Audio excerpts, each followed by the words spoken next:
The emergency sirens echoed through the crystal corridors of Nexus Prime as Commander Jake Morrison strode toward the council chambers.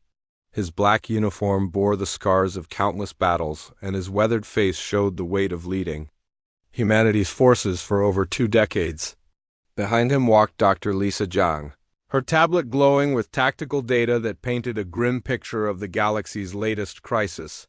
The massive doors of the council chambers slid open with a hiss, revealing the circular amphitheater where 12 species had gathered in supposed unity for the past century and a half. Jake's boots clicked against the polished floor as he made his way to the human delegation seats, nodding briefly to Ambassador Kyle Bennett, who had been arguing with alien representatives for the past 6 hours. High Arbiter Zolkim stood at the center of the chamber, his crystalline form catching the artificial light and casting rainbow patterns across the walls. The ancient being's voice resonated through the air with the authority of someone who had witnessed the rise and fall of civilizations. The Darkstar crisis demands immediate action, Zolkim announced, his words translated instantly into dozens of languages. 3 populated systems face extinction within the next 72 hours. The Void Collective's weapon continues to expand, consuming everything in its path. Counselor Vextara rose from her seat, her reptilian features twisted with disdain as she looked toward the human delegation. The Saurian leader had opposed human inclusion in the council from the beginning, viewing their species as nothing more than useful barbarians. Her forked tongue flicked out as she spoke, tasting the tension in the air. "The humans propose yet another violent solution," she hissed, her words dripping with contempt. "They wish to throw ships and lives at this problem like primitive warriors. We are a civilized alliance, not a war machine." Jake stood slowly, his calm demeanor hiding the frustration that had been building for months. He had watched the council debate while planets burned, seen them vote for compromise while billions died. The pattern had become as predictable as it was infuriating. "Counselor Vextara speaks of civilization," Jake said, his voice carrying across the chamber without the need for amplification. "But what is civilized about letting entire worlds die while we debate the proper form of action? Our quantum torpedo solution has a 78% success rate. Every hour we delay, more innocents perish." The chamber erupted in a cacophony of alien voices, each species adding their own perspective to the chaos. The bird-like Averans chirped anxiously about territorial violations, while the aquatic hydrants gurgled concerns about resource allocation. The insectoid mantids clicked their mandibles in rhythmic patterns that indicated deep displeasure. Dr. Zhang stepped forward, her scientific mind cutting through the political noise with cold facts. She had spent her life studying the galaxy's greatest threats, and the Darkstar weapon represented something beyond anything they had faced before. "The Void Collective's technology operates on principles we barely understand," she explained, her voice steady despite the magnitude of her words. "Our analysis shows that conventional diplomatic approaches have failed 12 times against similar weapons. The mathematical probability of success through negotiation is less than 3%.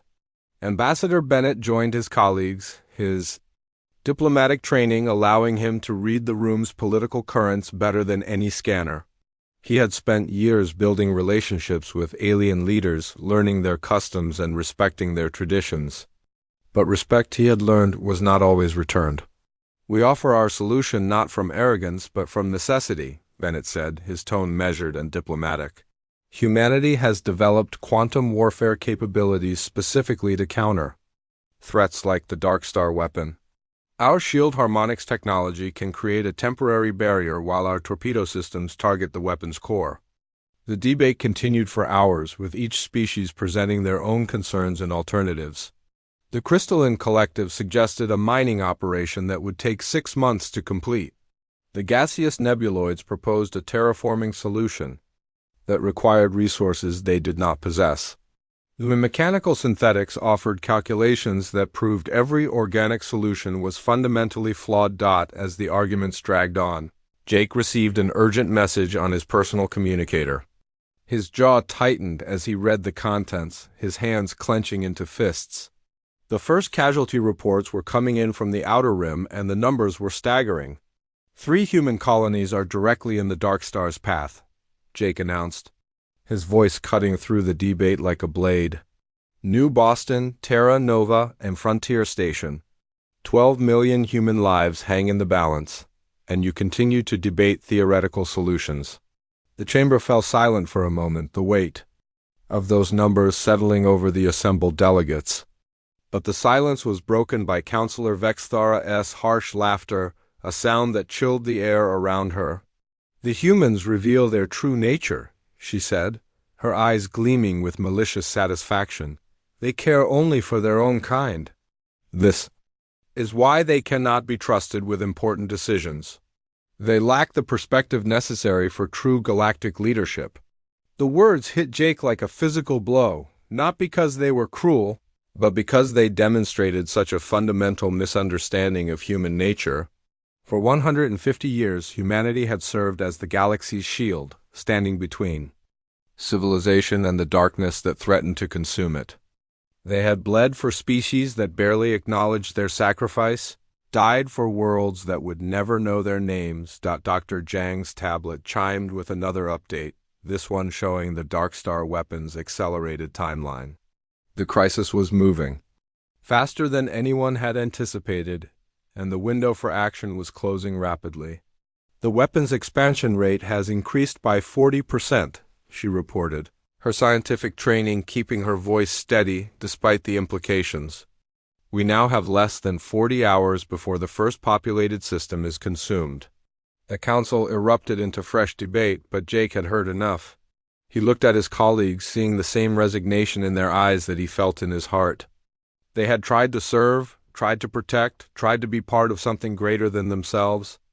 But service required mutual respect, and respect was something the council had never truly offered. Ambassador Bennett stood first, his diplomatic protocols finally abandoned in favor of honest emotion.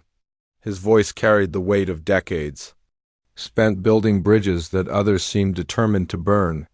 "For 150 years we have bled for species that see us as useful barbarians," he said, his words echoing through the suddenly quiet chamber. "We have built your weapons, fought your wars, and died for your peace. We have asked for nothing but respect and received nothing but contempt." Jake and Dr. Zhang joined him, the 3 humans standing together as they had so many times before. But this time was different. This time they were not standing to serve, but to leave. "No more," Jake said, his voice carrying a finality that made several alien delegates step back. "Humanity withdraws from all Galactic Council agreements, effective immediately. We wish you well." The silence that followed was deafening. Then, slowly, the 3 humans turned and walked toward the chamber's exit, their footsteps echoing in the stunned quiet.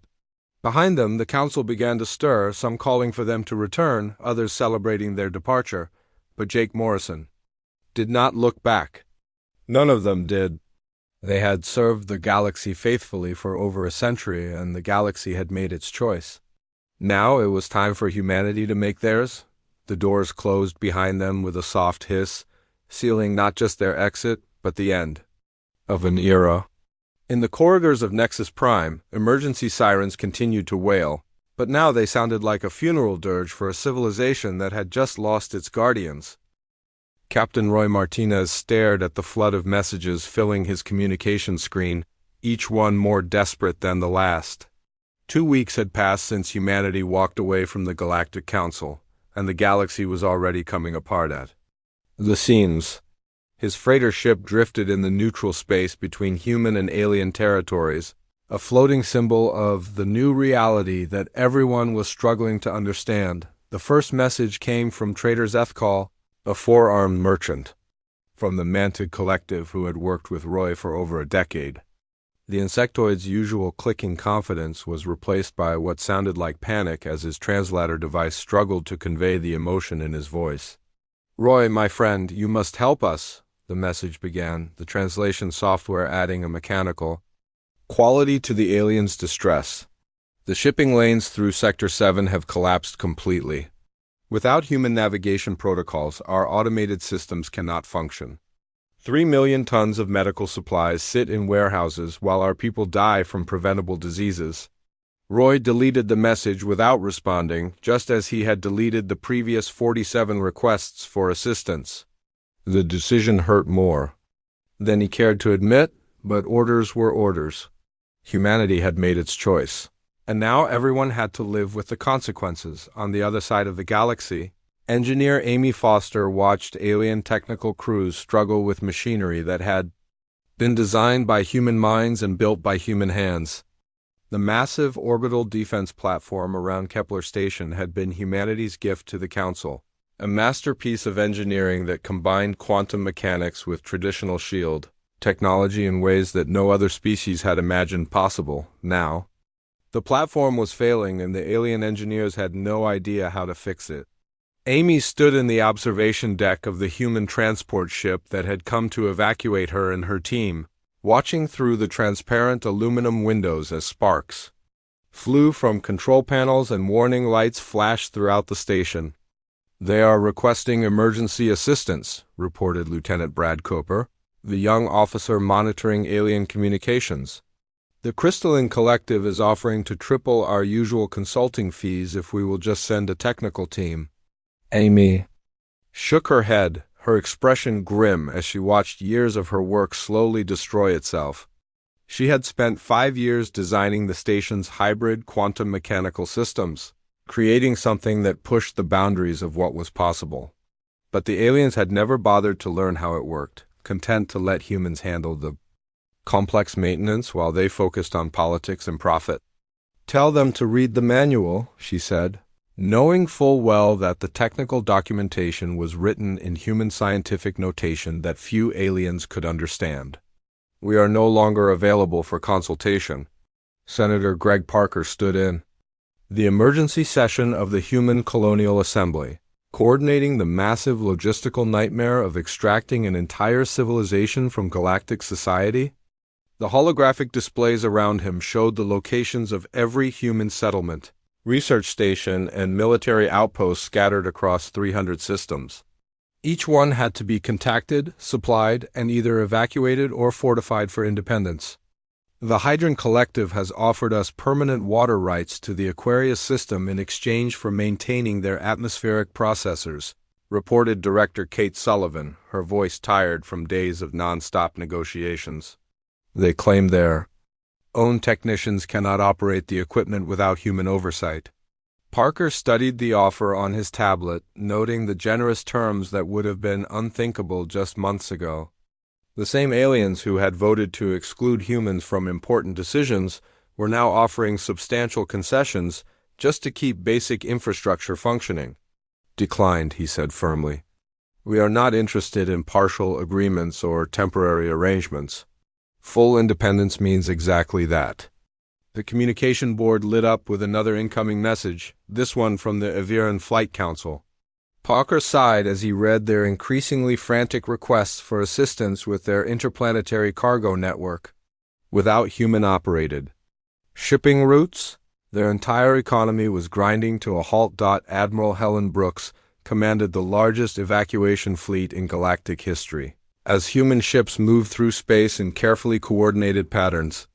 Every vessel carried families, equipment, and supplies back to human-controlled territories.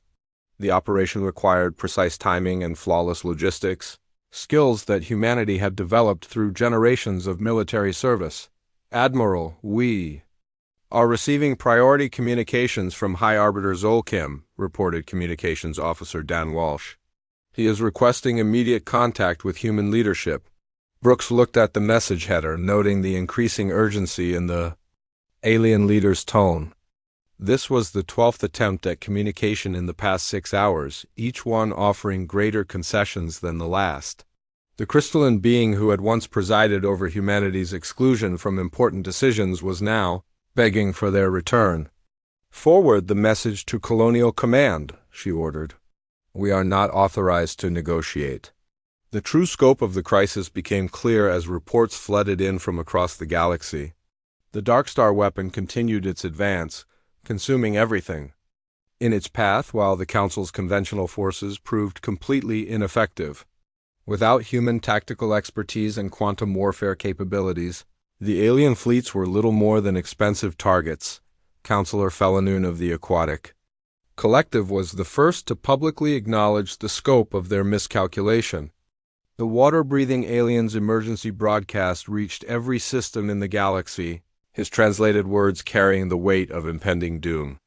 "We have made a terrible mistake," he announced, his gill slits fluttering with emotion. "The humans were not merely our military contractors. They were the foundation upon which our entire civilization was built. Without them, we are witnessing the collapse of everything we have worked to create." The admission came too late. 3 minor systems had already fallen to the Void Collective, their populations either consumed or scattered. The Council's emergency response protocols, designed by human strategists decades ago, failed completely when operated by aliens who had never bothered to understand their underlying principles. Captain Martinez finally received a message that made him pause. It came from a young Mantid engineer named Kleichter, someone he had never met but whose words carried a different tone than the desperate pleas he had been ignoring. "Human friend," the message began, "I do not ask for your help because I know you cannot give it. I write only to say that some of us understand now what we have lost. Your people showed us patience when we offered only arrogance. You shared your knowledge when we gave only contempt. Perhaps it is too late for forgiveness, but it is not too late for understanding." For the first time in 2 weeks, Roy felt something other than anger. The young alien's words reminded him of why humanity had joined the Council in the first place, and why their departure was so necessary. Sometimes the greatest gift you could give someone was the opportunity to learn from their mistakes. The galaxy was learning that lesson now, one collapsed system at a time. The question was whether they would learn it in time to survive what was coming. Dr. Peter Chang stood on the observation deck of the human research vessel Horizon, watching the remnants of what had once been the thriving colony world of Kepler Prime. 3 months had passed since humanity withdrew from the Galactic Council, and the galaxy was discovering that some lessons came with a price too terrible to imagine. The planet below had been consumed by a void collective bioweapon, an engineered plague that turned living tissue into a gray, spreading mass that devoured everything in its path. The same disease that human biodefense teams had countered dozens of times before had wiped out 12 million crystalline beings in less than a week. "The pathogen follows the same pattern we documented in the Vega incident," reported Dr. Sarah Kim, her voice clinical despite the horror they were witnessing. "A simple protein inhibitor would have stopped the spread within hours. Any human medical team could have synthesized the countermeasure using standard equipment." Peter nodded grimly as he made notes on his tablet.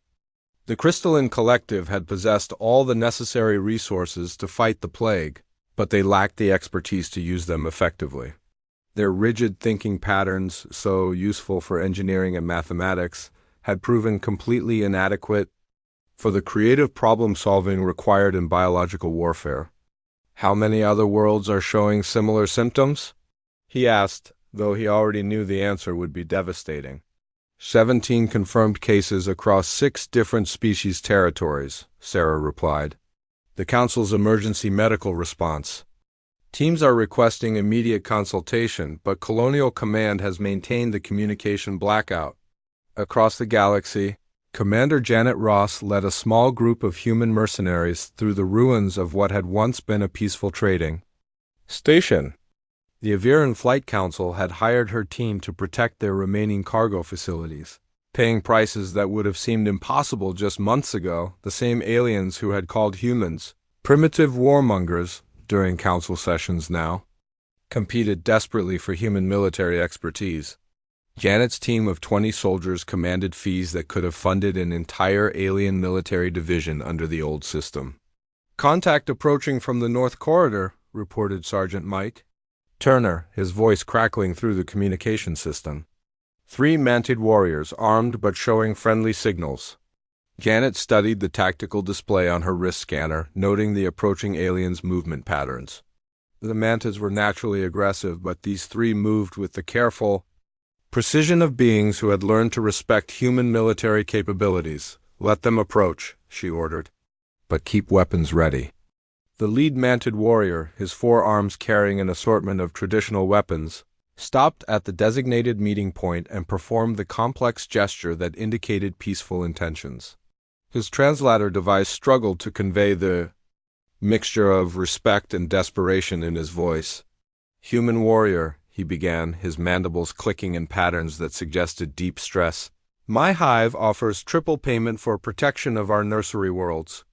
The Void collective advances toward our core systems and our traditional defenses have proven inadequate." Janet considered the offer, knowing that her small team could not possibly defend an entire star system.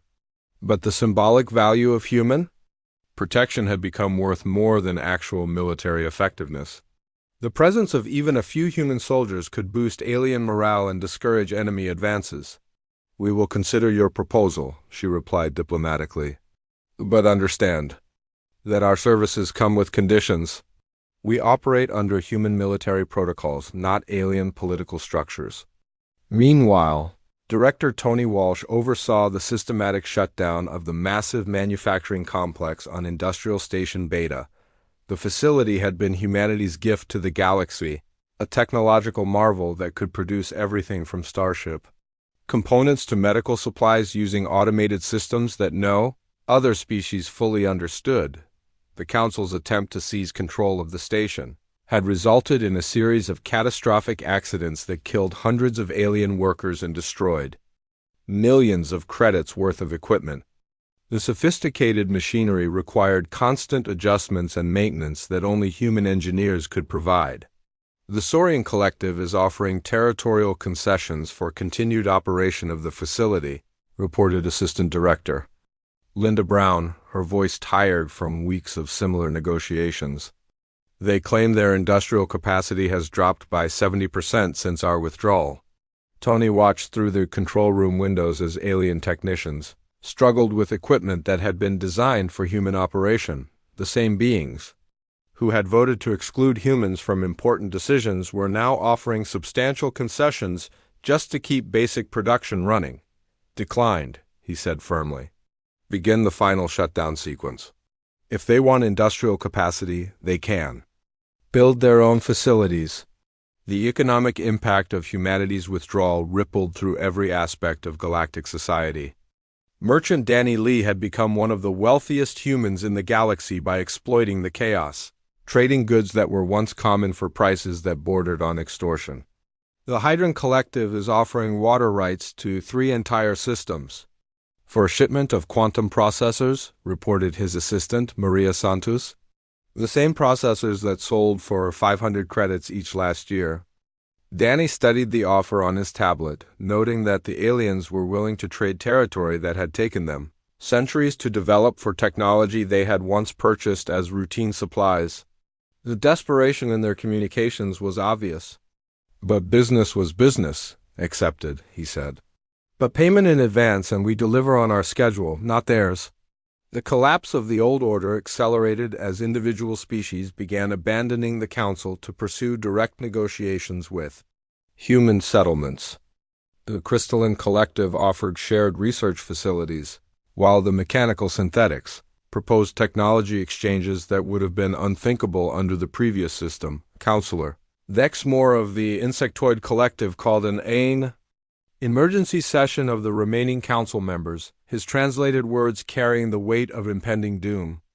The proud alien who had once dismissed human contributions as merely useful now faced the extinction of everything he had worked to build.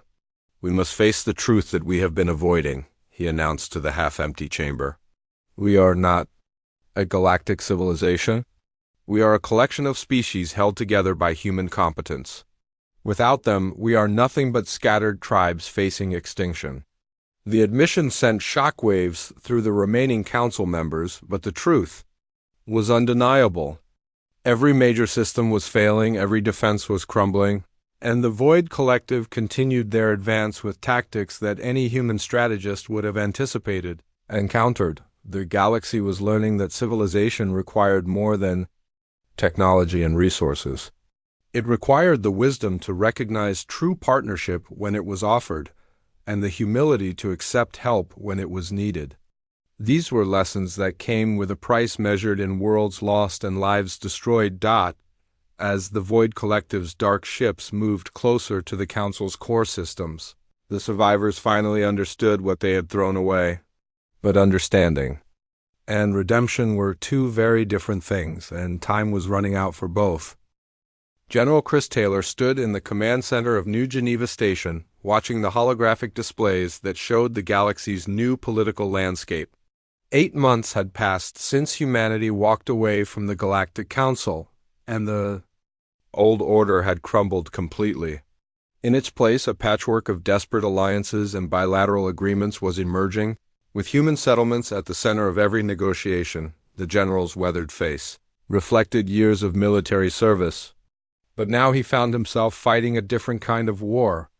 Instead of commanding fleets against alien enemies, he was coordinating humanity's careful re-engagement with species that had learned the hard way that partnership required mutual respect. "The Aquatic Collective has agreed to our terms," reported Colonel Ryan Davis, his voice carrying a mixture of satisfaction and caution. "Full equality in all joint operations, shared command structure, and mutual defense agreements. They are willing to sign the New Geneva Accords." Taylor nodded approvingly as he studied the agreement displayed on his screen. The Hydran species had been among the first to recognize their mistake, abandoning their old attitudes of superiority in favor of genuine partnership. Their water-rich worlds and advanced biotechnology made them valuable allies in the new order. "What about the Crystalline Collective?" he asked, knowing that their mathematical precision would be crucial for the coming challenges. "Still negotiating," Davis replied. "They want guarantees that human military doctrine will not supersede their cultural practices. Ambassador Stone is working on a compromise that preserves their traditions while ensuring effective cooperation." Ambassador Rachel Stone had spent the past month in delicate negotiations with species that were slowly learning to set aside their pride in favor of survival. The elegant diplomat had replaced the old council's hierarchical structure with something entirely new, a system based on voluntary cooperation rather than imposed authority. Her current meeting was with Delegate Kethmer of the Aviran Flight Council, a bird-like being whose species had initially resisted human terms, but was now facing extinction at the hands of the Void Collective. The alien's colorful feathers had lost their usual luster, a sign of the stress that was consuming his entire civilization. "Your terms are harsh," Kethmer said, his translator struggling to convey the mixture of desperation and wounded pride in his voice. "We have governed ourselves for millennia. To accept joint command structures feels like surrender." Rachel leaned forward, her expression compassionate but firm. The new humanity was not interested in domination, but they would not repeat the mistakes of the past. Partnership meant equality, not the comfortable fiction of cooperation that had defined the old council. "The choice is yours," she replied gently. "We offer alliance based on mutual respect and shared sacrifice. Your people bring exceptional navigation skills and atmospheric knowledge that we value highly, but we will not serve as your military contractors while being excluded from strategic decisions." The alien delegate's head feathers ruffled with agitation, but Rachel could see the moment when survival instincts overcame cultural pride. The Void Collective had consumed 6 Aviran systems in the past month, and traditional defensive measures had proven completely inadequate. "We accept your terms," he said finally, his voice barely above a whisper. "May the winds forgive us for what we have lost." Dr. Mike Johnson worked in the Advanced Research Facility on Terra Nova, developing technologies that would have seemed impossible under the old system. Without the Council's bureaucratic restrictions and political interference, human scientists were free to pursue innovations that pushed the boundaries of known science. The breakthrough had come from an unexpected source, a collaboration between human quantum physicists and reformed mantid bioengineers. The insectoid species had initially been among humanity's harshest critics, but their hive-mind communication systems offered insights into collective consciousness that human researchers had never imagined. The quantum consciousness interface. is showing promising results, reported Dr. Lisa Murphy, her excitement barely contained as she reviewed the test data. We can establish direct mind-to-mind communication across species barriers. The implications for cooperation and understanding are revolutionary. Johnson studied the readouts, noting the elegant simplicity of the solution. The technology combined human quantum mechanics with mantid biological interfaces in ways that neither species could have achieved alone. It was exactly the kind of breakthrough that true partnership could produce. Begin preparations for field testing, he ordered, but only with species that have signed the new Geneva Accords. This technology represents a level of trust that must be earned. Commissioner Nina Davis oversaw the administrative systems of the new alliance from her office overlooking the sprawling complex of New Geneva. The former council member had joined humanity's cause after witnessing the old system's corruption firsthand, bringing valuable insights into alien political structures. The mechanical synthetics are requesting emergency inclusion in our defense network, reported her assistant, Captain Jack Wilson. The Void Collective has developed some kind of virus that targets their core programming. They are offering complete access to their manufacturing capabilities in exchange for protection. Davis considered the proposal, weighing the benefits against the risks of rapid expansion. The synthetic beings had been among the most arrogant council members, viewing organic species as inferior and chaotic. Their current desperation represented a complete reversal of their previous attitudes. Schedule a meeting with their delegation, she decided, but make clear that emergency assistance requires long-term commitment to our principles. We are not interested in temporary alliances of convenience. The first real test of the new alliance came when the Void Collective launched their most ambitious assault yet, targeting the joint Human-Hydran research station at Kepler's Edge. The attack would have succeeded under the old system, where political considerations often overrode military necessity, but the new alliance operated on different principles. Admiral Katie Ross commanded the defense fleet with unprecedented authority. Her orders followed without question by ships from 4 different species. The Hydran vessels provided biological warfare countermeasures, while crystalline ships offered mathematical precision in targeting systems. All units, execute attack pattern Delta 7, Ross commanded, her voice carrying across the mixed fleet with absolute authority. Hydran bioships, deploy pathogen barriers. Crystalline vessels, target their quantum cores. Human ships, prepare for close engagement.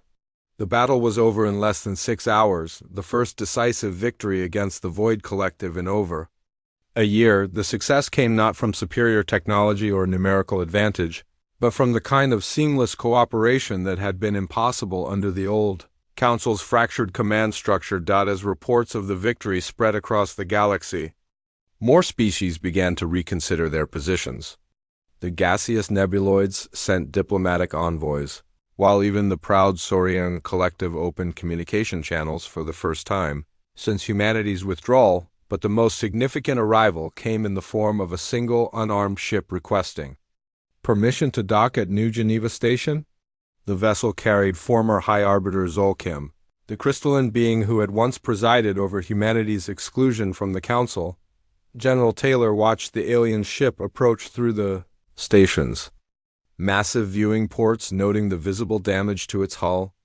The proud leader who had once commanded the respect of 12 species now came as a refugee, his authority shattered along with the civilization he had helped to destroy. He requests a personal meeting, reported Colonel Davis. No diplomatic immunity, no official status.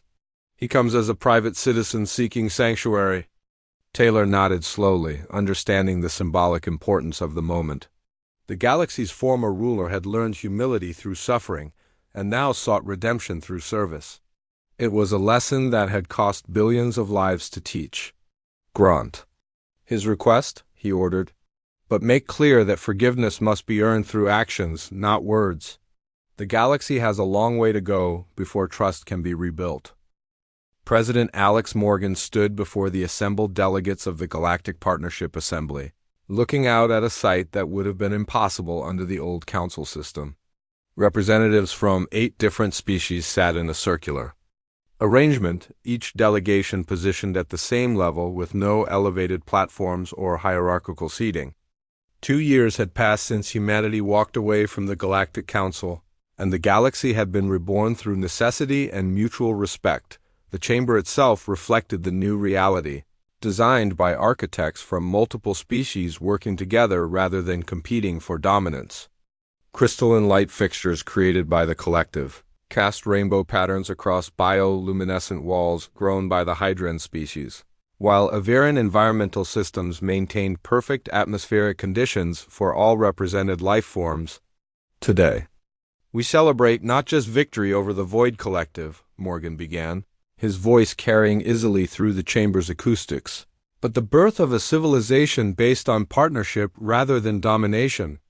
We have learned that true strength comes not from commanding others, but from standing together as equals.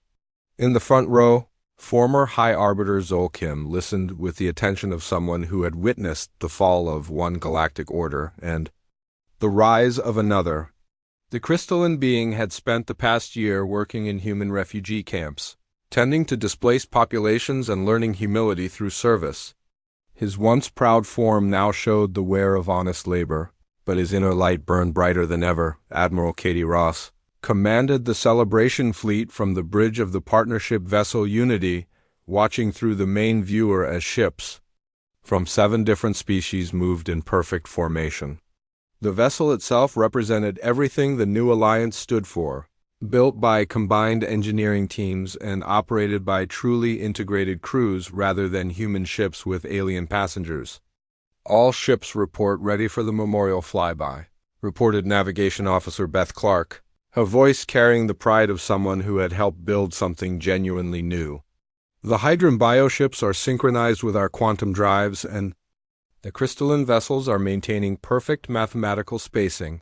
Ross nodded approvingly as she watched the display. The same species that had once been unable to coordinate simple defensive actions now moved with the precision of a single organism.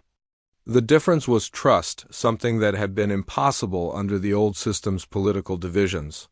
"Begin the flyby," she ordered. "Let the galaxy remember what was lost and what was found." Dr. Steve Brown worked in the Integrated Research Facility on Harmony Station, surrounded by colleagues from 6 different species who had become more than professional associates. The breakthrough in quantum consciousness interface technology had created bonds between researchers that transcended traditional species barriers, allowing for collaboration on a level that previous generations could never have imagined. The consciousness bridge is operating at 97% efficiency, reported his manted colleague Clickstar, the insectoid's translated thoughts flowing directly into Steve's mind through the quantum interface.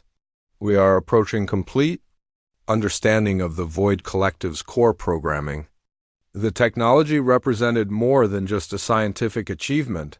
It was proof that different forms of consciousness could not only coexist, but enhance each other. The human capacity for creative problem-solving combined with manted collective processing power had produced insights that neither species could have achieved alone. "Begin the final analysis sequence," Steve replied. His thoughts translated instantly into the clicking patterns that Clickstar-S species used for complex communication. "If our calculations are correct, we can turn their own technology against them." Commissioner Nina Davis oversaw the ceremony from the administrative complex that had become the beating heart of the new galactic government. The building's design reflected the partnership principles that governed everything about the new alliance, with offices and meeting spaces arranged to facilitate cooperation rather than hierarchy. "The remaining Saurian colonies have requested membership in the partnership," reported her assistant, Director Tom Wilson. "They offer complete access to their military academies and strategic databases in exchange for protection and inclusion." Davis considered the proposal, remembering the species that had been among humanity's harshest critics in the old council. The reptilian beings had suffered terrible losses during the Void Collective's advance, learning too late that pride was a luxury they could not afford. "Schedule a full evaluation," she decided, "but make clear that membership requires genuine commitment to our principles. We are not interested in desperate conversions that will be abandoned when the crisis passes. The final battle against the Void Collective took place in the ruins of the old council chambers on Nexus Prime, a location chosen for its symbolic significance. The enemy had made the abandoned station their command center, using its political history as a weapon against the species that had once gathered there in supposed unity. Admiral Ross led the assault personally, her ship cutting through the enemy's defenses with the support of the most diverse fleet in galactic history. Human tactical doctrine guided the overall strategy, while each allied species contributed their unique capabilities to the combined effort. Hydron bioships, deploy the consciousness virus, she commanded, watching as the aquatic species vessels released the weapon that Dr. Brown's team had developed. Crystalline vessels target their mathematical core processors. Aviron ships prepare for atmospheric insertion. The battle unfolded with the precision of a perfectly orchestrated symphony, each species playing their part in harmony with the others. The Void Collective's forces, designed to exploit the divisions and weaknesses of the old council system, found themselves facing something they had never encountered before: true unity. When the last enemy ship was destroyed, the galaxy fell silent for a moment that seemed to stretch across eternity. Then, slowly, celebration began to spread from system to system as the news of final victory reached every corner of civilized space. Former High Arbiter Zolkim stood in the memorial garden that had been built on the ruins of the old council chambers, his crystalline form reflecting the light of 1,000 stars. The garden contained soil from every world that had been lost during the crisis, a reminder of the price that had been paid for the lesson in humility.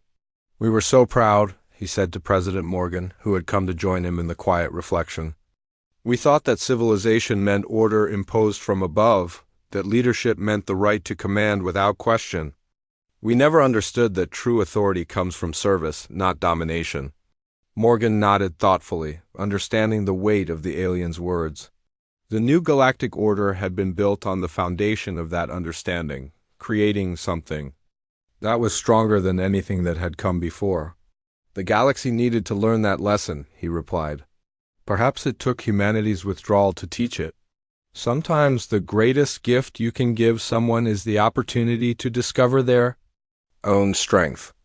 As the two leaders stood together in the memorial garden, representatives from dozens of species began to arrive for the formal establishment of the expanded partnership. The gaseous nebuloids brought their mastery of energy manipulation, while the mechanical synthetics offered their precision manufacturing capabilities. Even species that had never been part of the old council sought membership in the new alliance. The ceremony continued as the galaxy's new constitution was formally ratified, establishing principles that would have seemed impossible under the old system. Equal representation, shared sacrifice, mutual respect, concepts that had been empty words in the council chambers became living reality in the partnership assembly. President Morgan's closing address captured the transformation that had taken place across the galaxy. "They called us primitive when we demanded respect," he said, his words reaching every inhabited world through the quantum communication network. "They called us warlike when we offered protection. Now they understand that we were never the threat to galactic peace. We were its guardians, waiting for the galaxy to grow wise enough to join us." The new galactic order spread across the stars like the light of a rising sun, built on the foundation of mutual respect that humanity had always offered.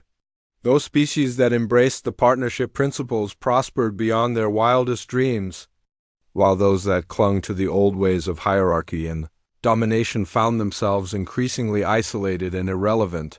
The galaxy had learned its lesson well, though the price had been measured in worlds lost and civilizations destroyed. But from that suffering had come wisdom, and from that wisdom had come a form of unity that was stronger than anything the old council had ever achieved. Humanity had walked away from a galaxy that did not value their service, and in doing so, had taught the universe the most important lesson of all, that true civilization could only be built by those who chose to stand together as equals. facing the darkness of space with the light of genuine partnership.